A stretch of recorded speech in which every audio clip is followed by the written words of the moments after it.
Greetings, everybody. There is Rockwell Stock Connection with the weekly comic book roundup. So, anyways, let's get started. Got a decent amount of stuff. Let's start off with Moon Knight number 198. Old Mooney's trudging towards his 200th issue. Taking a good long while to get there, but trudging towards it. So this picks up where the last continues from last issue. Turns out that Mark's uncle is a member of the Société des Sadiques. And I'm probably really butchering that. Secret group of uber sadists. Anyway, so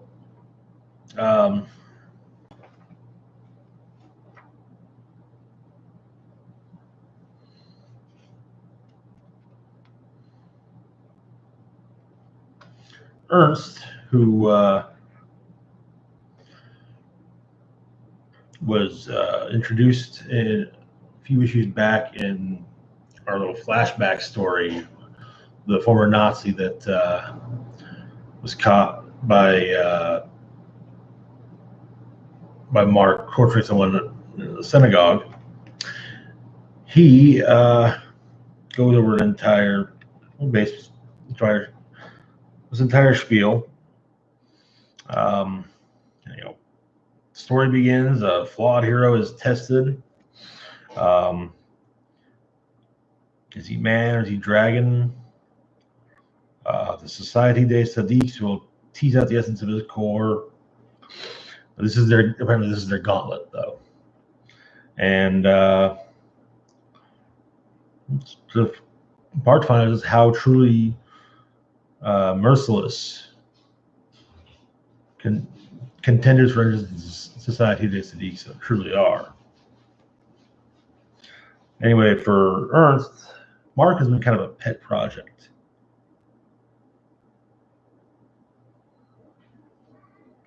And he says that were he a betting man, he'd bet that what we're about to witness is the birth of a monster. All the while, he's holding a little figurine of Moon Knight, and at the end, he moves to lick it. So anyway, Moon Knight is then told, pushed towards the ritual. The first trial, man versus dolphin. The dolphin is infected with rabies.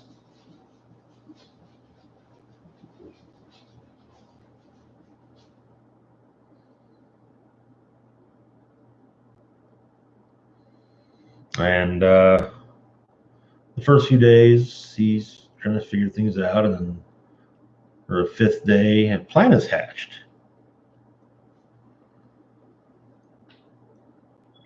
And sometime in the second week, the water levels in the dolphin's tank are low enough, and Mark jumps in and kills the dolphin. One of the he's told not to, eat the dolphin meat. Moves on to the second trial, man versus inhumanity. And walks into a room, paper mache everywhere, and a man paper mache to a chair. Guy says he didn't do nothing. So Moon Knight looking at the wall, and he sees there's an article. Jess Obadiah, the man in the chair, implicating what may be the worst case of animal cruelty in the history of California. Torture farm.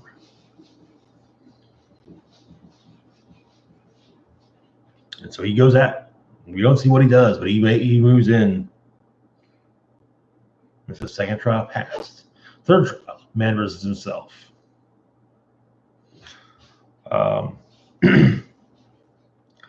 The vigilante/mercenary fool killer instructs Mark to come in and make himself comfortable. He is a mercenary and vigilante, but he's also a licensed shrink. And he explains that the society's making him do this. So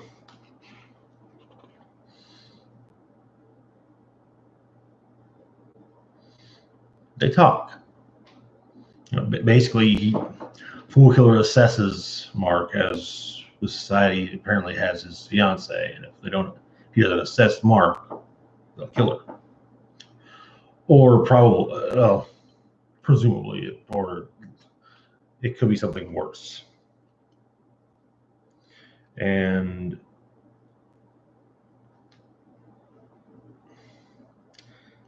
he kind of says that he has to start.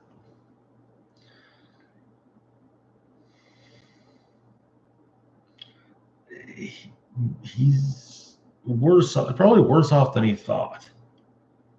That's the best way to put it, which kind of bums Mark out a bit. After the third trial is completed, Mark is crowned a Prince of Death. Fourth trial, fought with Morpheus, Dream Eater.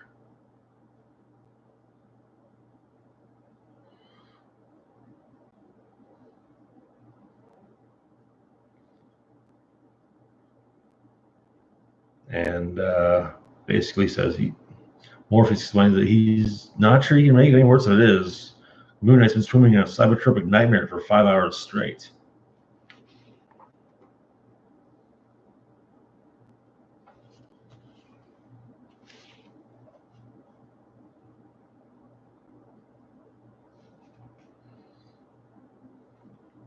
Next is the fifth trial, where he takes on the other potential inductees. And he takes them down.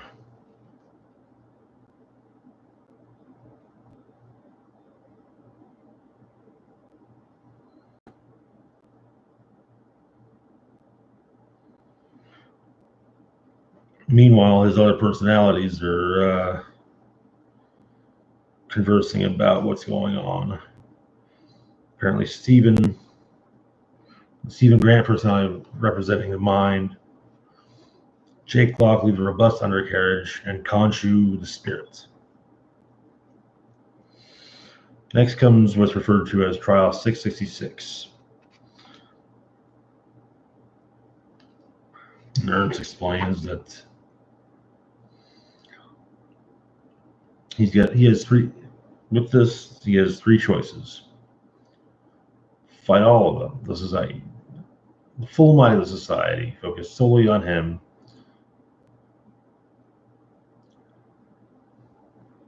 Nerd says you almost assuredly will not make it back to your daughter alive, nor save her from him. 2, abstain. He eliminates the child. Take away with the hand. The only thing to stop that is the value, Moon Knight's value to Ernst. Or 3, complete the ritual, become what you were meant to be, beside Ernst forever. He goes in and he can't. Jake gives Mark something of a pep talk.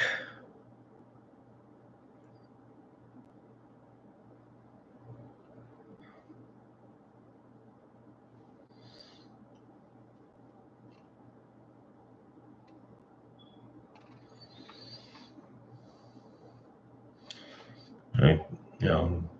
Kind of says he really does not like being the dark side of Mark's personality. He had one thing, one ray of hope. And that was Mark's daughter, who Mark didn't know about, who, as you recall, Mark didn't know about until recently. But of course, Mark had to come along and take her for himself.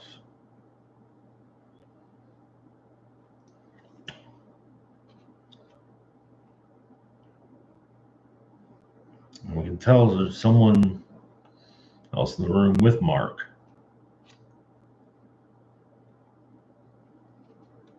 He pulls out one of his moon-shaped blades, walks towards whoever it is. Meanwhile, Jake is in control and apologizes because he doesn't want to do it. He doesn't want to do it. He stops and looks at the blade in his hand. Says, I don't want to do it. Drops it on the floor. Ernst is not pleased and says to clean up and move out. It's over. We find it's a little girl. And they hug, and the little girl says, thanks him. Mark says, thank you so much, Jake. And Mark corrects her, Mark. His name is Mark. He tells her not to worry. What he's about to do may not be pretty. It may seem insane. But when it comes to crazy, he's the best there is. And they drop the thing around.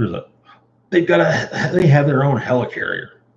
And there's actually there's first off a quote from Jeffrey Dahmer of all people.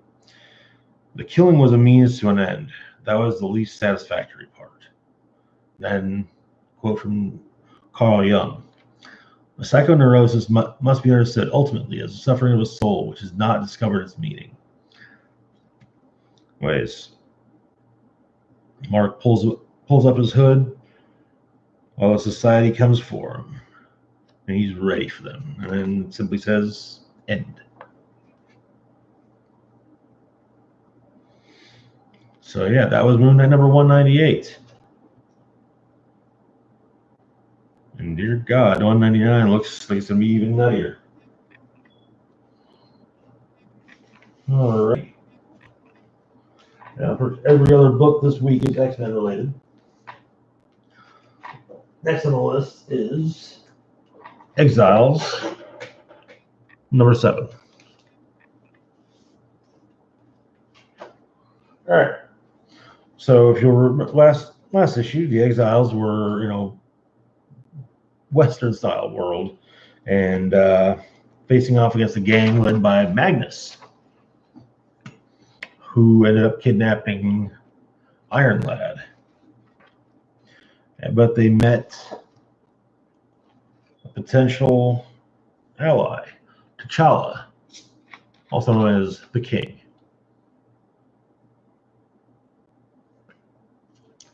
Excuse me.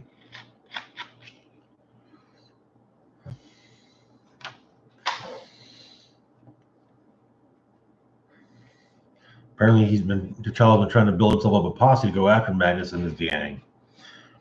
And Blink says that, well, he may have just found himself his posse. Moira McTaggart manages to rustle up some horses for everyone other than Valkyrie. And so they go. As they make their way there, Quicksilver comes at them and promptly stopped. But Toad, Scarlet Witch, and Mastermind are all there. Of course, King manages to shoot down Mastermind, figure out which one is the real one. Though Wanda manages to put Valkyrie to sleep while Toad takes little Wolvie prisoner. And then turns out there's more to the gang. Nocturne and Morph. But they're on the side of Magnus. And he's trying to explain, but something's off about them. And then Nocturne says, for themselves to be silent, the pastor is here. The pastor being a crazed version of Charles Xavier, who, of course, was brainwashing everyone, putting them under his control. However, Magnus, aware that he's being controlled by Xavier, wants that to end and wants to end Xavier's reign. So, decide they'll all work together. But Xavier ends up killing Elendil, Valkyrie's horse, which of course enrages her.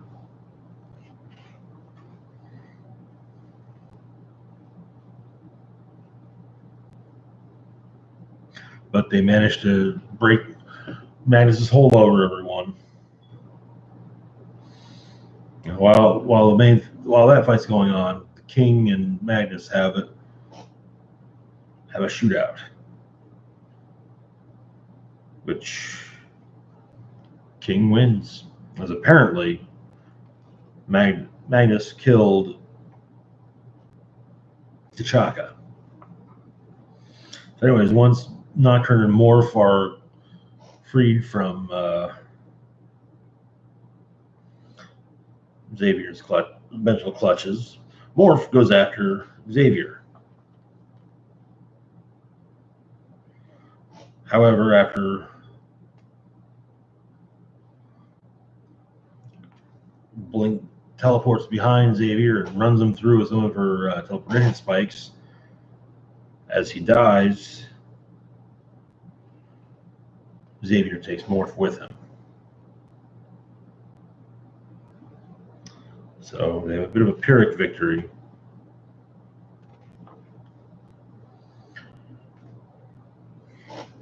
Later on, Valkyrie wants to be left alone, but the team won't leave her alone.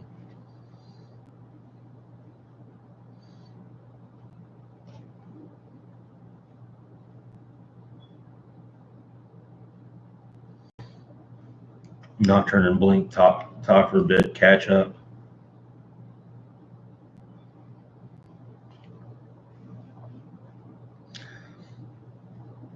Nocturne decides she's going to retire. But before they can go any further conversation, the Watchers show up. Because, well, the Exiles have been jumping around and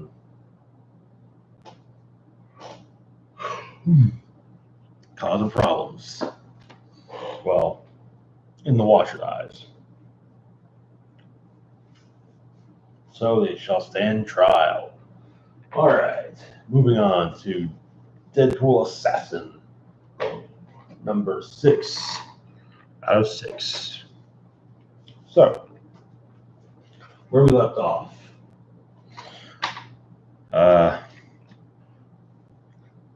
Excuse me.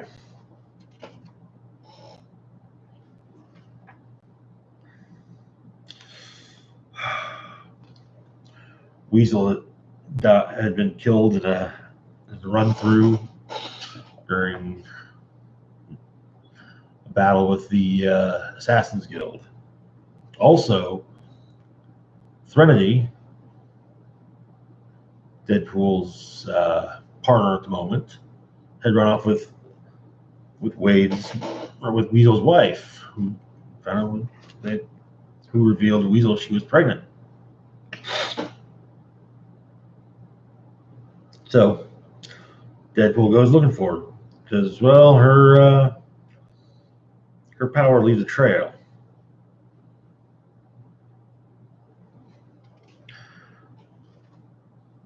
It turns out that Threnody means to use the life energy of Weasel and Clarice's unborn son to bring her child truly back to life.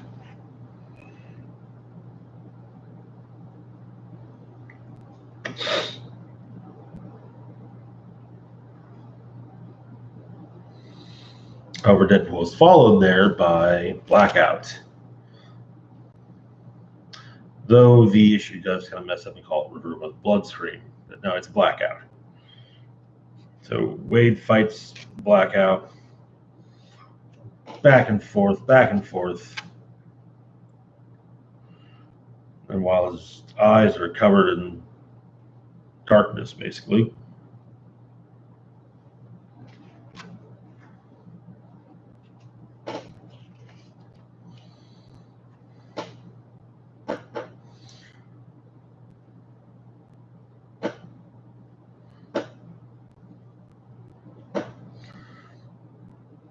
he loses his grip on his sword and goes through the crib, which is holding Trinity's baby, killing him. This, of course, really pisses off Trinity, as it should. She tries to take life essence from Deadpool, but Clarisse runs away. He talks her out of it.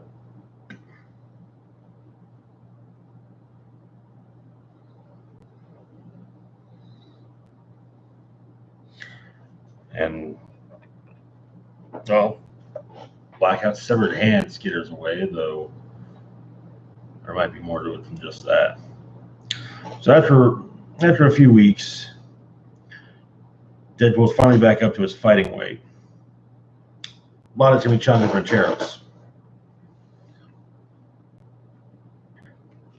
So the whole island, Pirate Island, the pipe dream, gave it up on that.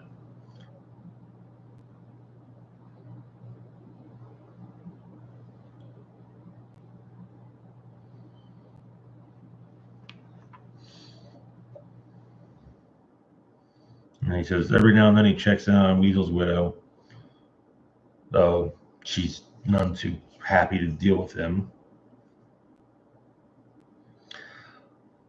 And he figures that his guess is that she wants to keep the kid as far away from Mark life and his legacy as possible. To which Deadpool states that I guess something good came out of all this after all. And that is that. Sadly, Santa Deadpool Assassin, which kind of sucks. I really like the book. Anyways, moving on to X-23, number 3. So where did we leave off with X-23? The Cuckoos had kidnapped her sister, Gabby, all in apparently a strange attempt to bring back their dead sisters. One of whom they were trying to bring back, but it was stopped by one of their own. We start off with some narration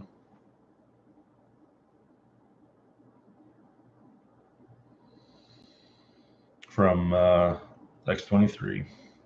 She's trying to get in touch with her sister. She's managed to spot the van.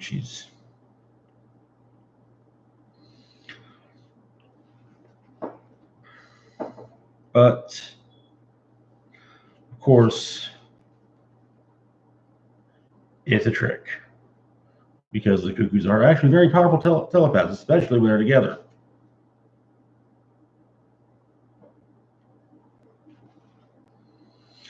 So, she goes and talks to Dr. Marks. And Dr.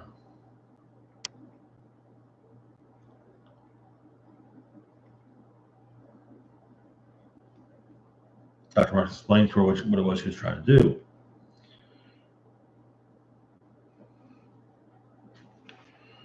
Finally,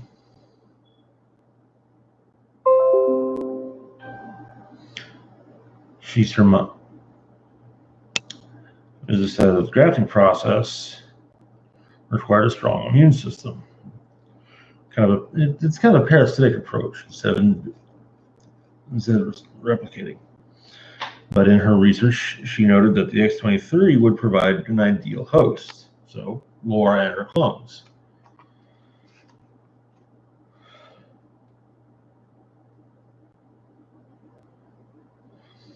She's pretty sure she built a machine that lets her graft someone onto an X-23 clone.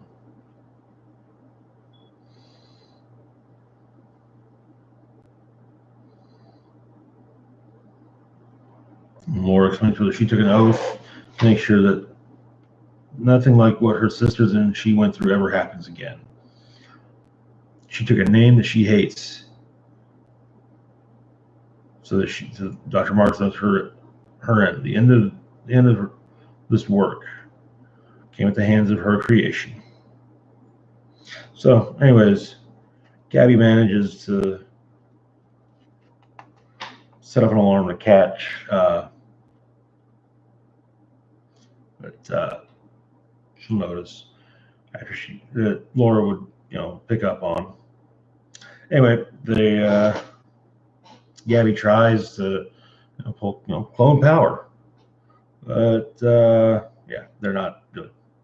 So Laura's trying to contact someone, and she goes through her phone. Turns out, and apparently at the very near the bottom of her contacts, it turns out that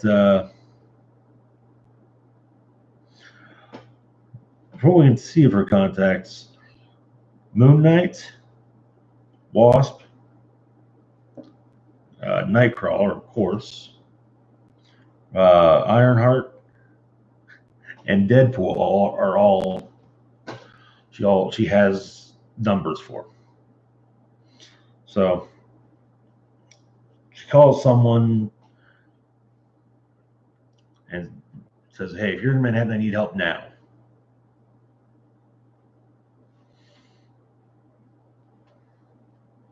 Then Laura tells the doctor, and she's not killing anyone these days, but if Gabby dies, no guarantees.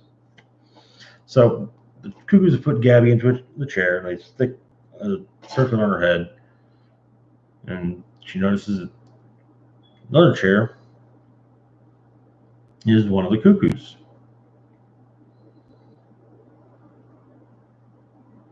And of course, Gabby notices it. That makes for 4 of them. And they're trying to figure out what's going on.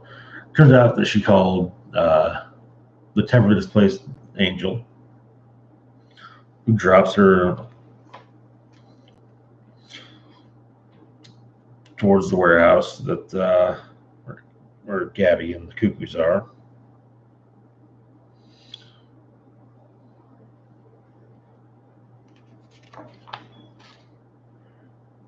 As the machine is powering up, and one of the Cuckoos hits the button to get the process going. So we'll see if, given the popularity of Gabby, I really doubt that they're going to suddenly turn her into one of the Cuckoos. Or if they do, she will be turned back. All right, so moving on to The Hunt for Wolverine, Dead Ends. This is the one shot which all 4 miniseries have been leading up to.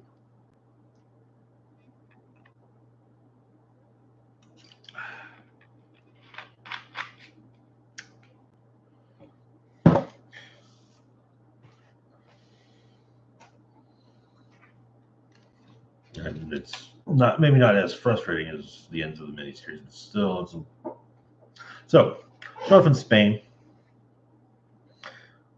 following Antonio Fernandez, 16 years old, student from Barcelona, very special, as he is pulled into a van and tranquilized.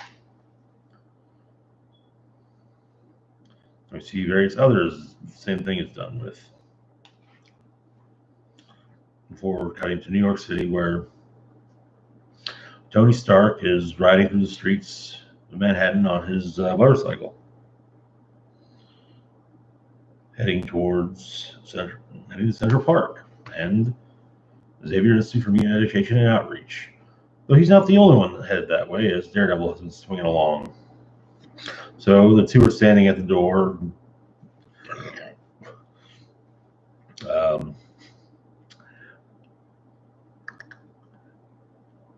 Tony notes that there's no doorknob or doorbell or intercom or anything. So he kind of, should I just knock? Daredevil just felt, just knock. As he's about to, Kitty faces through the door, causing Tony to kind of jump a little bit, and Daredevil to chuckle. Tony wants to know why Kitty does that. And short answer, it's funny. Daredevil agrees. So anyways, get the first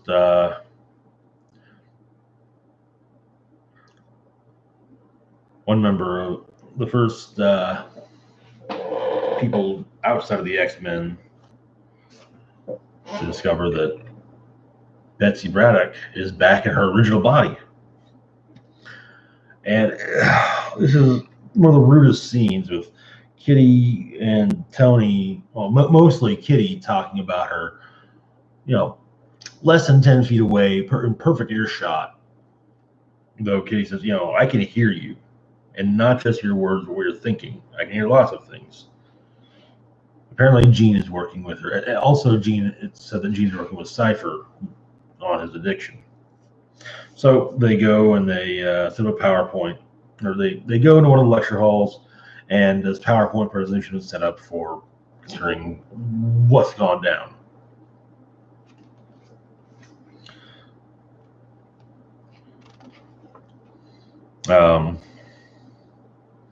Turns out that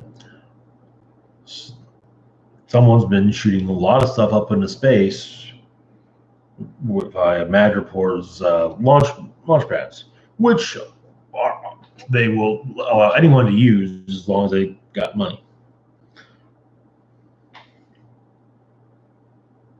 So then Tony gives a quick rundown that on what went down with Sinister in the Adamantium agenda. And they didn't find a massive database of all the DNA of every human being on the planet. As he puts it, everyone from D-Man to Von Doom. But he also made a point of destroying it. It was basically a super weapon, and you can't let a guy named Mr. Sinister keep his super weapons. However, someone stole a copy of it before Tony could destroy it. And Daredevil explains that, he put together a team, and they approached like a police investigation. They followed a bunch of leads, mostly dead ends. But they found a corporation with records of Logan's activities, timestamped after his death, videos, audio documents, where he's out there and he's alive. And he's been up to, evil. And of course, there's Claws of a Killer. Lady Deathstrike, Sabretooth, and Daken discovering a town full of zombies. Daken didn't make it out alive. The other two did. But it all connects to one corporation, Sotera. However, in the middle, it turns out that is one part of how they're keeping Cypher busy, is going through everything about Sotera.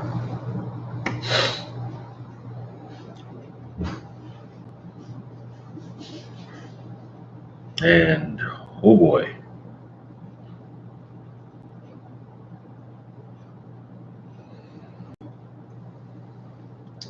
Anyway,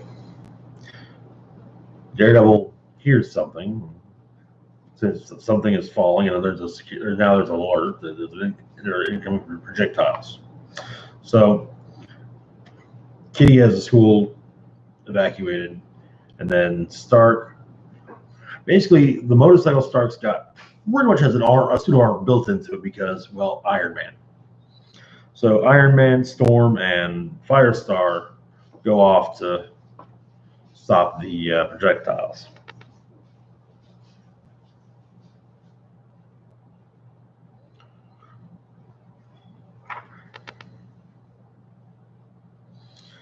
He's able to damage. They're able to stop 3 of them. However, there's still one more that's headed towards the school.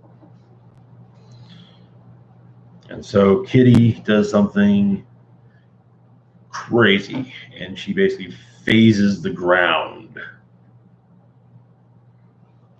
So the rod, tungsten rod, hit the Earth's magma, causing a small earthquake. And it also kind of, really wiped her out. On the other side of however, something else on the other side of the mansion. Circle of dead bodies.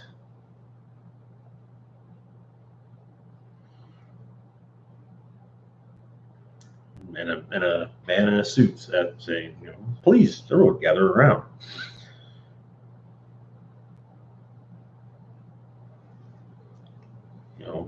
His lady likes to put on a show. Of course, as far as Chadwick is concerned, 10 corpses on the X-Men's front lawn is not a show. And then there's a hall projector in the middle of the corpses. Hologram pops up a woman who called herself Persephone. She's actually kind of honored to meet Iron Man, Daredevil, and a bunch of the X-Men.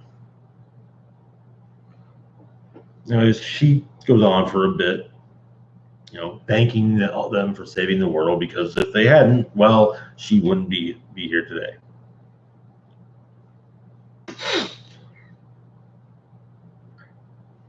And she says that she has Logan, and he's doing good work. You got everything else. They're behind everything else that they discovered as well. It's all Sotera, and Sotera is her. Storm, it's like, okay, well, you just turned the entirety of the X-Men against you. We'll stop you and reclaim Logan. He says, you think so? And she points out one of the dead bodies and claims that's Antonio Fernandez, 16 years old, a student from Barcelona. He's very special. And she goes on to explain each one of the dead bodies possesses the X gene. It hadn't manifested yet. But in time, mutants. The genetic database she stole from Citrus told her who they were. These 10 and thousands more across the planet. She knows the name of every X gene holder on Earth, tomorrow's mutants. And she knows that they want answers. Closure. You want to catch the villain. You want your friend back.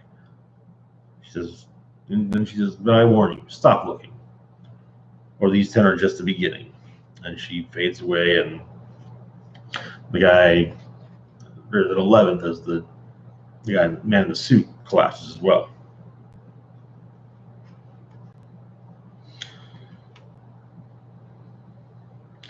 Cerebro can only detect mutants whose powers have manifested.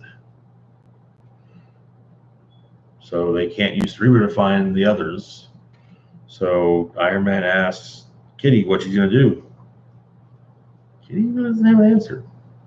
Back at Sotera's headquarters, Persephone walks through a room saying, she thinks her meeting went well, with the X-Men went well. So she was actually really nervous. I mean, they're so elite, especially Tony Stark. Which, dear God, I hope somehow he never find out that she said that, because, yeah, she thinks that he would understand what she's trying to do, and she hopes that they get the message, because she doesn't like killing children. Wolverine pops his claws. She says, "Oh, you didn't like that. I understand. Don't worry." And she then tells Logan not to worry. It'll all be over soon. Logan is being suspended, is tied wrists and ankles, glowing bonds, and his claws are also apparently red hot. And apparently this will be continued in Return of Wolverine #1. This can't be, because no, it can't be easy. It can't be a simple, okay, yes, he's back. You can just walk into the mansion and you can just walk up and just be like, hey, bub. No. That would be too freaking easy.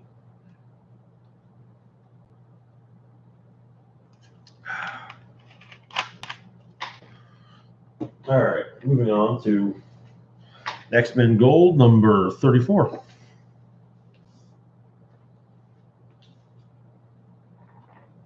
Okay, so last issue, Storm went home to the village where she was raised.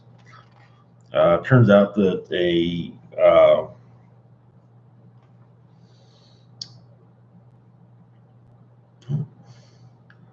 evil deity is taken over as their deity of choice from Storm. The issue starts off in Cairo years ago. Plane is crashing down. We're getting as the whole thing's being narrated by Storm. It's one of her earliest memories is that war, and the day it came, quite literally crashing into her home. The impact knocked her unconscious. She woke to a sight no 5-year-old should ever see: the deaths of her parents. Now back to today, near Kenya.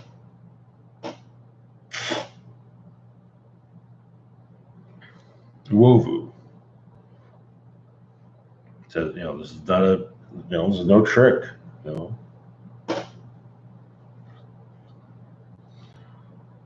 He is a god. She pretended to be a god. He is one. Which, by the way, Uovu is apparently Swahili for evil. So she hugs her parents and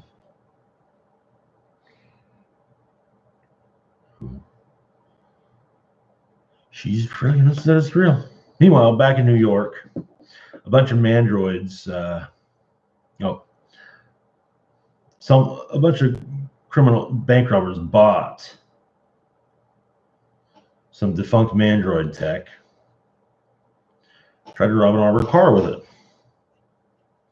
And she says it was a good plan. At least it was. Shadowcat here, and she phases one, punches through her, causing, leading to punching the other, and she takes most of them down, and then Magic joins in, and they fight off the mandroids, discuss the fact that Magic feels kind of guilty feels like it's her fault that Colossus and Kitty didn't get married, but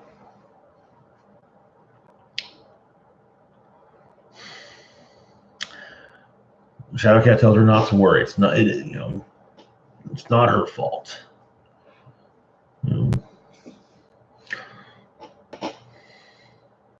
while she might not have become her sister-in-law, but they might not have become sister-in-laws, but they'll always be sisters.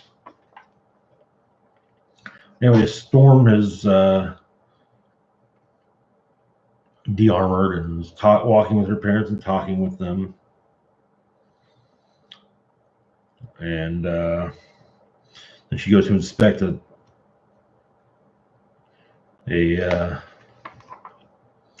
of the huts that follower of Uovu was seen coming out of. Eventually, she finds there's an underground passageway, and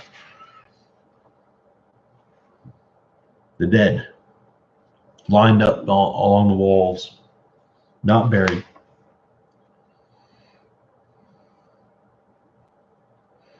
As is village custom,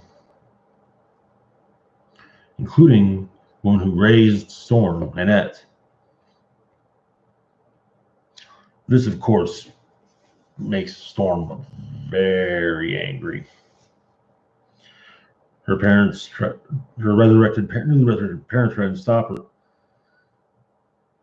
And she talked to her a bit, and she just says, "Hey, you get out of here."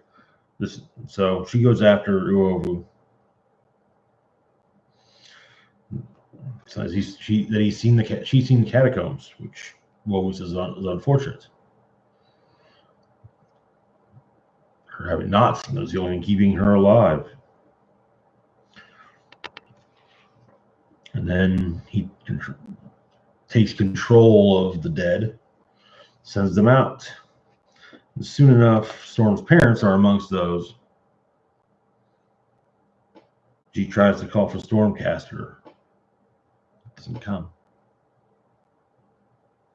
But she still has power of her own, which she does use. However, against Uovu, it's not enough. She says, and how can she hurt the village that once worshipped her? And then she sees that her parents are amongst those coming after her. And she starts to wonder why Stormcaster has abandoned her. be concluded.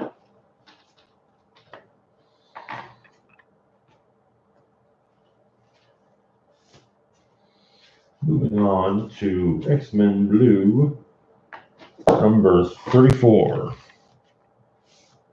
Where we left off in X-Men Blue, during the events of Mothermind, Magneto time traveled a bit for a brief moment, ended up in the future.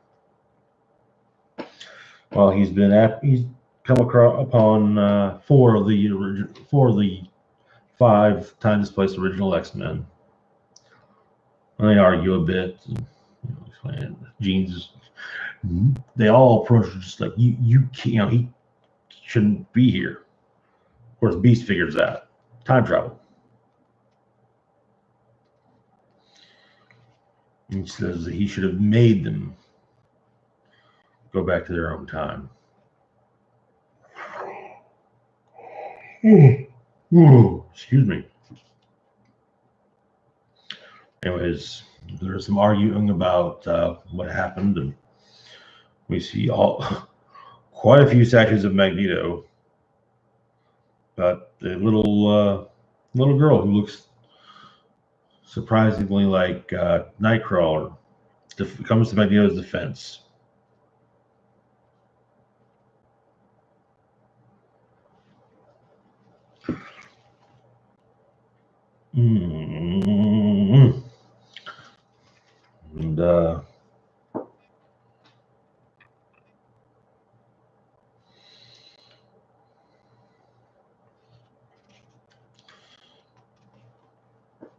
And this is the point when we actually really see that there's a lot of statues of Magneto.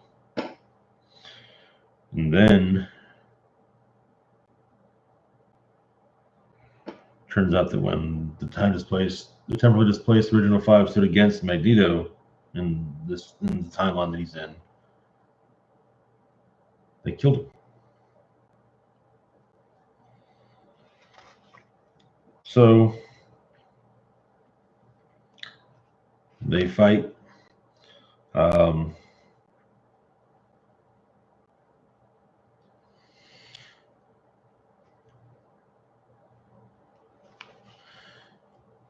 At one point, Jean says that she should have known he'd never changed, and she should never have let him walk out of that scrapyard.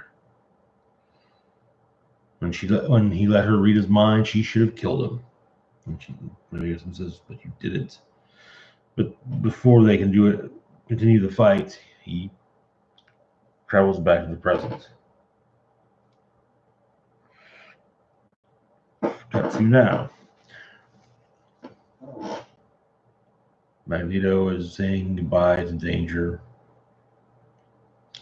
Danger tells him that she respects him for everything that he's doing, everything he's casting aside. She admires him, and she pities him. Magneto then is likely that Charles programmed her to feel compassion and pity. That's why she's no longer of use to him. He then tells Danger to watch after the X-Men as he heads down to a biotech or to a tech company.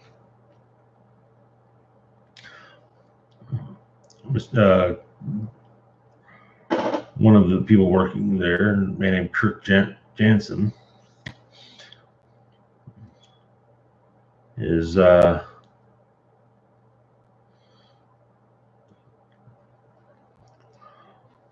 basically wants to show, very happy, willing to show off what he's working on, to not knowing if he's talking to the mutant master of magnetism.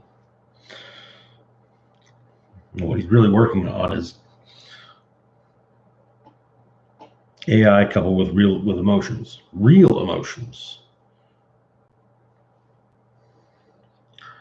And so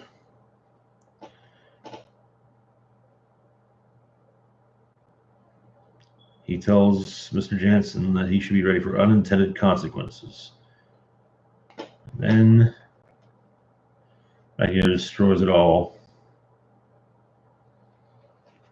and creates a massive statue in the rubble of the building. Way of saying that Magneto has returned. And we see Jansen's, it looks like Jansen's dead body. Apparently he has a new asteroid M.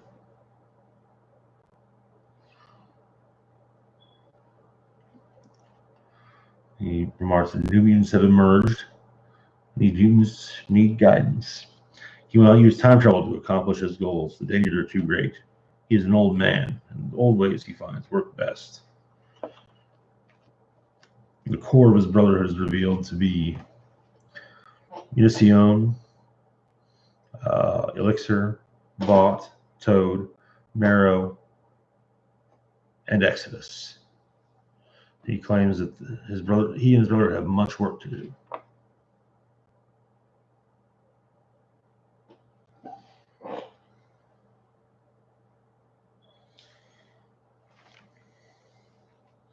Keep in mind, with X-Men Blue, there are a whopping 2 issues left. Alrighty, and yep, so now the final look of the week. Oh shit. Extermination number 2. So where did we leave off? Extermination number 1. Well, Bloodstorm had been killed by Ahab. Cable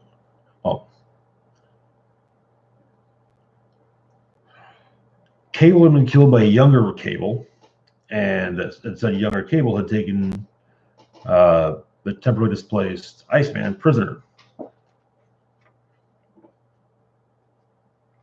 Anyway,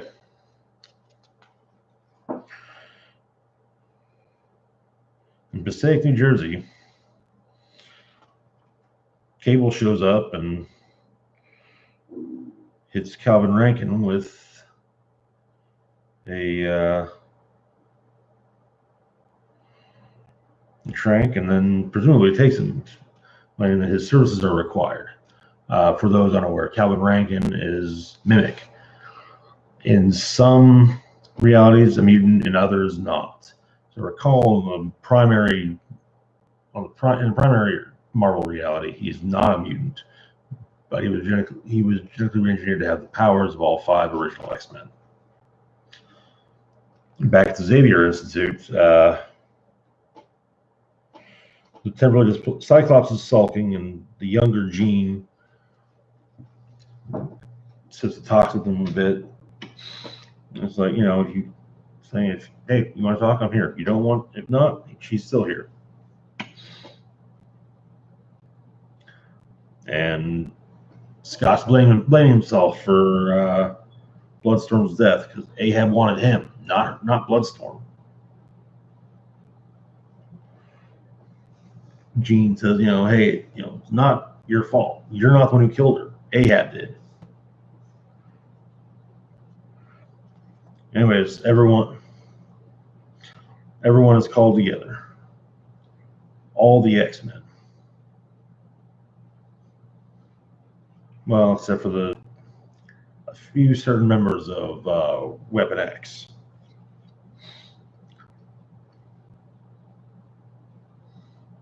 And one thing they kind of remark is that, hey, best we can tell, Iceman states, best he can tell, younger Iceman must still be alive because, well, he's still there. And there was apparently, during the story known as the Battle of the Atom, in the beginning of that, younger Cyclops died, and the older Cyclops briefly faded out of existence. But with time paradoxes, there's a possibility that the young Iceman is no longer on the path to being the Iceman, that the grown-up Iceman with the X-Men. So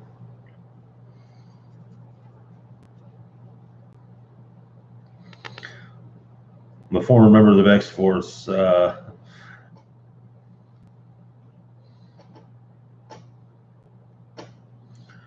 want their revenge on Ahab.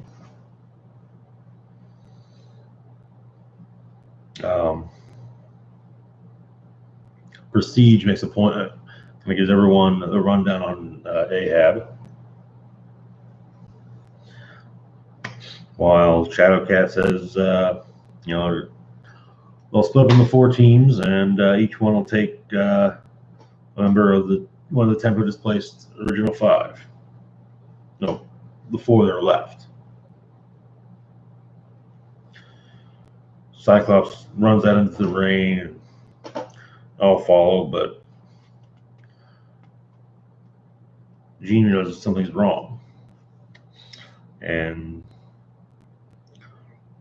the young beast is hit with a trank dart, as is Angel. And so Cyclops and Jean attack the attacker and find out that it's a young Cable.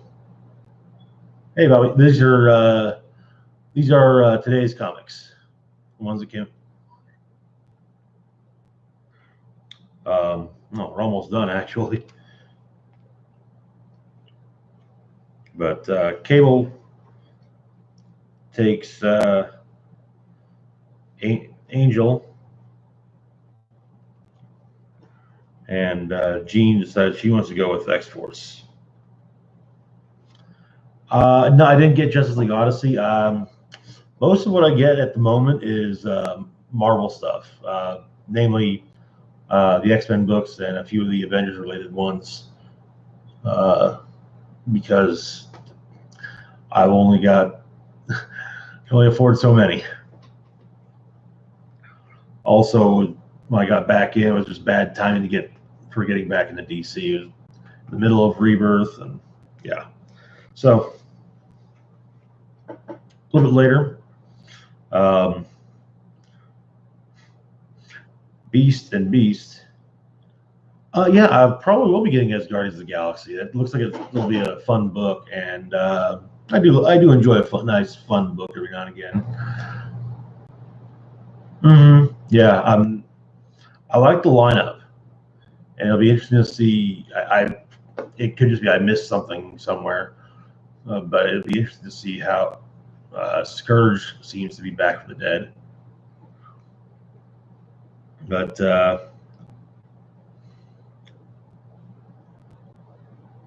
like I said, I'm not picking up any DC stuff at the moment.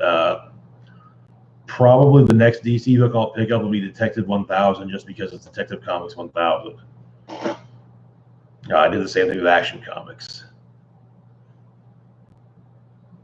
I might take a look at the Catwoman variants next week, though. The variants are usually not something I can pick up, again, because they're pricey. The Infinity Warps, those I'll be getting. I think they start coming out. They're either coming out next month or in October, but I'll be picking those up. Those look like a lot of fun. I'm actually working on more. I've been reading through the Infinity Wars. Yeah, Iron Hammer. I think the one I'm looking forward to the most is probably either Arachnite or Weapon Hex. Yeah, Captain Strange looks pretty cool. Those should be interesting. I would not be surprised if the Infinity Warps. The Infinity Warp with Spider-Man is Moon Knight and Punisher, or Moon Knight and Spider-Man. The Spider-Man Punisher is for a What If that's coming out next month. That looks interesting, though. But anyways, so Beast helps the younger Beast recover from the trank dart. Gives him something to get over the grogginess. And he explains that what the younger Cable did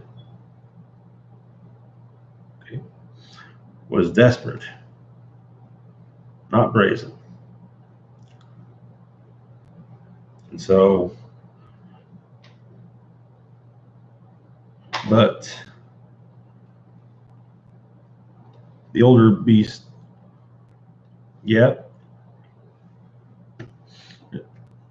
Hell, the next few months should have some interesting stuff. I really haven't been bothering with Spider-Man since One More Day.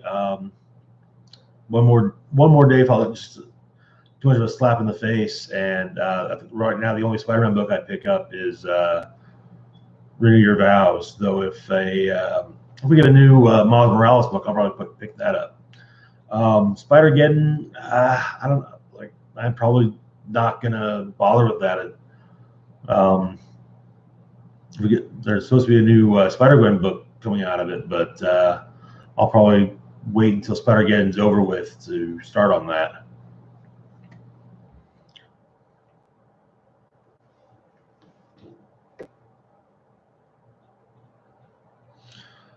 More than 10, I think it was more than 10 years ago, actually, but yeah. Like I said, it felt like the end of One More Day felt like a slap in the face. So I was like, okay, I'm going to show Marvel that I don't approve of this, and the only way they'll understand, and that's by not giving them my money for Spider-Man stuff. So I don't.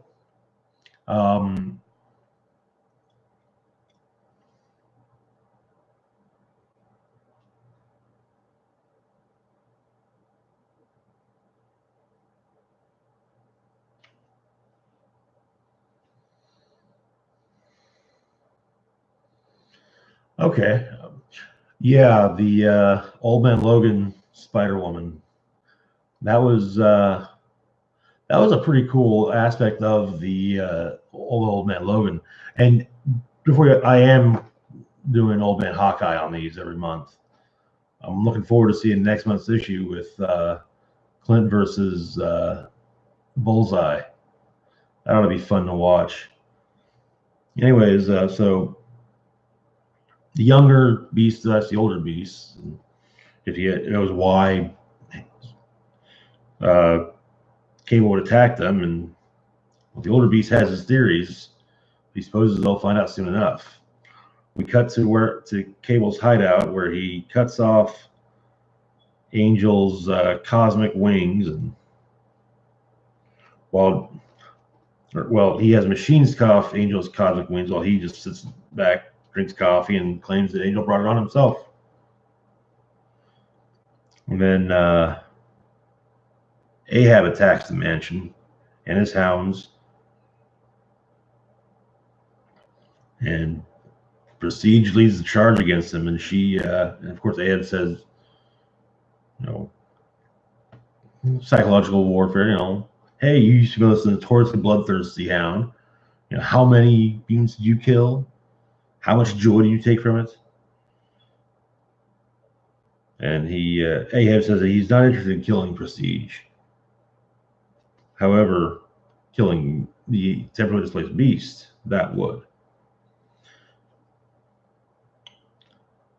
However, what Beast should really worry about is the fact that he turned Old Man Logan into a hound.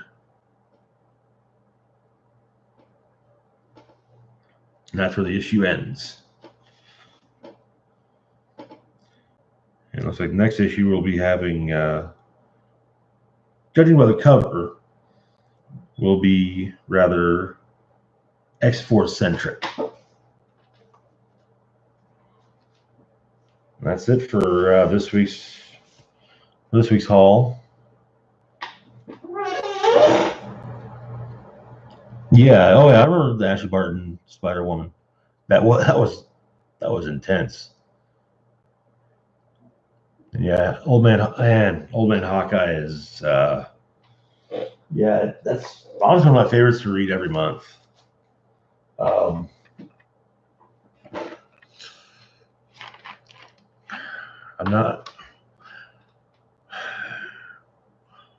I guess it's more, I'm not looking forward to Old Man Logan ending, but I'm even less looking forward to the upcoming Dead Man Logan 12-issue mini.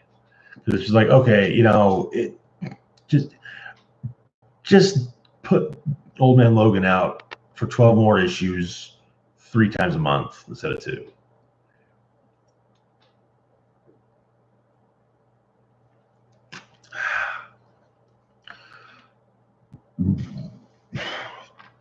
as much as I love Old Man Hawkeye, I'm also so far, at least thinking the first issue of West Coast Avengers that came out last week. That was a lot of fun, actually. And I'll definitely be continuing with that one. I mean, it's nice to have a book where occasionally you can just sit back and, laugh while you're reading it. But anyway, that's probably going to be it for this week's live stream. I'm actually probably going to try to get on earlier next week. Maybe I'm on so late this week is my folks came up from taking me out to dinner for my birthday, and we got back a bit late. So I said probably going to try to get on to do this a few hours earlier next week. We'll see what we pull off. And yeah, so far we're 2 issues in, so it's a little hard to say, but Infinity Wars has definitely had its moments. Extermination, I'm looking forward to seeing how this all pans out. Especially, I mean, the whole, okay, so we just had Cable kill Cable, and it's like, timeout, what? As for Infinity Wars, I mean, geesh, the meeting of the first and last meeting of the new Infinity Watch, that was something. I'm looking forward to seeing how everything plays out there, and looking at the solicits for the next few months. Whew. Things are looking very interesting. But anyway, I'm gonna go and get off of here now. Bobby, it's been cool talking to you. Feel free to subscribe. They're also in the. There are links to my social media and Patreon in the description box below. Hope to see you, catch you next week, and after that as well. Doing this every Wednesday night. Well, generally speaking, on Wednesdays. Occasionally it gets done on Thursdays because sleep. But anywho, as I told, like I said, feel free to like, share, and subscribe. Links to social media and Patreon in the description box down below. This is Rock and Roll Spock signing off, saying live long and rock hard.